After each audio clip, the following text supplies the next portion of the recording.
Naranasan mo na bang ipagkanulo ng mga taong pinakamalapit sa iyo?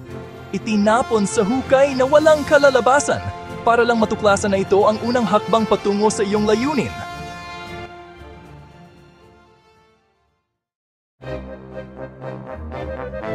Labing-pitong taong gulang pa lang si Jose nang ang sarili niyang mga kapatid dahil sa inggit sa kanyang mga panaginip at pagmamahal ng kanilang ama ay pinunit ang kanyang balabal at itinapon siya sa isang hukay.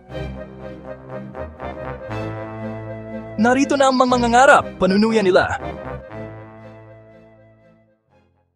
Ibinenta bilang alipin, maling inakusahan, nakalimutan sa bilangguan, mabilis na bumagsak ang buhay ni Jose. Ngunit sinasabi ng Biblia, sumasa kay Jose ang Panginoon at ipinakita niya ang kanyang matatag na pagmamahal.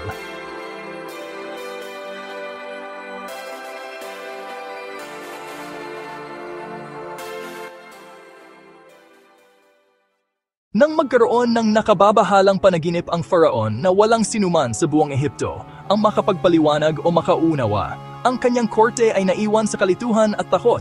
Nabigo ang mga pantas at salamangkero na magbigay ng mga sagot at tila nawala ang pag-asa. Ngunit pagkatapos, naalala si Jose ng tagahawak ng kopa na nagsalita tungkol sa kanyang kakayahang magpaliwanag ng mga panaginip. Ipinatawag mula sa kadiliman ng kanyang selda sa bilangguan. Tumayo si Jose sa harap ng Faraon. Sa patnubay ng karunungan ng Diyos, nakinig siya ng mabuti at ipinaliwanag ang tunay na kahulugan ng panaginip. Nagbabala tungkol sa 7 taon ng kasaganaan na susundan ng 7 taon ng tagutom. Sa isang natatanging sandali, si Jose ay inangat mula sa kailaliman ng bilangguan patungo sa kaitaasan ng palasyo. Ang kanyang buhay ay magpakailanman nagbago. Idineklara ng Faraon, ikaw ang mamamahala sa aking bahay at ang lahat ng aking bayan ay susunod sa iyong salita. Sa trono lamang ako magiging mas dakila kaysa sa iyo. Ilang taon matapos ibenta bilang alipin, si Jose ay naging makapangyarihan sa Ehipto. Isang araw, dumating ang kanyang mga kapatid, desperado at gutom, naghahanap ng pagkain sa panahon ng matinding tagutom. Yumukod sila sa kanya, hindi nalalaman na ang makapangyarihang lalaki sa harap nila ay ang kapatid na minsan nilang ipinagkanulo at iniwan.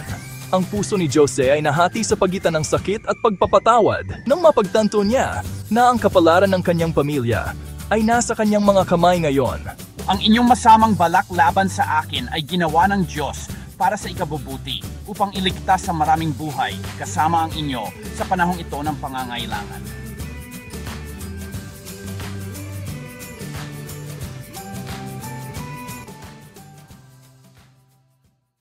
Gaano man kalalim ang iyong hukay, sino man ang lumisan, gaano man kawalang pag-asa ang iyong sitwasyon, tandaan hindi pa tapos ang iyong kwento.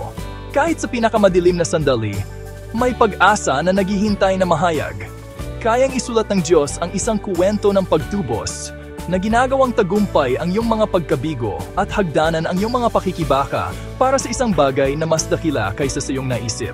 Pinatutunayan ng paglalakbay ni Jose na ang iyong sakit ay maaring magdulot ng layunin at ang bawat pagsubok na iyong kinakaharap ay maaring humubog sa iyo para sa isang kapalaran na lampas sa iyong pinakamalaking pangarap.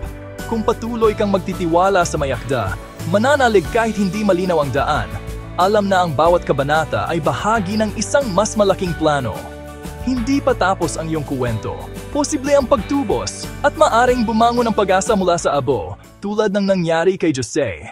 I like, I share, at mag-subscribe para sa mas maraming animated na kuwento sa Biblia na nagbibigay buhay sa sinaunang katotohanan. Ang kuwento ni Jose ay higit pa sa isang kuwento ng pagtataksil at tagumpay. Ito ay isang tanglaw ng pag-asa para sa sinumang humaharap sa kahirapan. Nang itapon si Jose sa hukay, hindi niya nakita ang palasyo sa unahan. Nang siya ay maling akusahan at ikulong, hindi niya naisip ang karangalan na naghihintay sa kanya.